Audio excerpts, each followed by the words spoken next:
kita para dayudan nga panalipod sa Dios ug ang panglibiri o mga kasantusan nga panlibdan kita ini nga COVID-19 nagibinaton pag-ampo para mga mundo ug mga tao nga afektahan ini nga virus oratio imperata. Dios nga mo na may nadangog kami imo among panginahanglan pangaran panalipod kontra ang 2019 novel coronavirus nga nakamatay na hindam kinabuhi nga nakadaraig ang kadaman.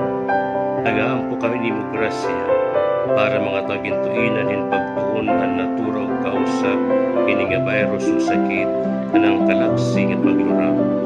Giyahin mga kamuto mga una-una ang espiritu bidiko nga magataman ang mga magsakit nga may dakabatirang pagpahid ang maggobyerno pribado nga mga hinsya nga makagintam og solusyon ini nga epidemya.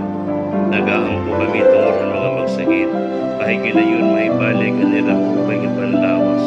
Ihatag hamon ng grasya pagbuhat para ang kabayan ang tanan ug pagtabang ang mga nanginginahanglan.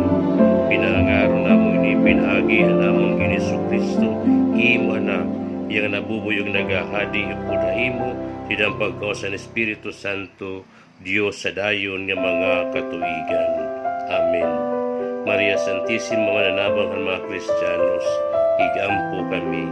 San Rafael Arcangel, igampo kami. San Roque, igampo kami. San Lorenzo Ruiz, igampo kami. San Pedro Calungsod, igampo kami. San Miguel Arcangel, igampo kami. San Jose nga amon patrono, igampo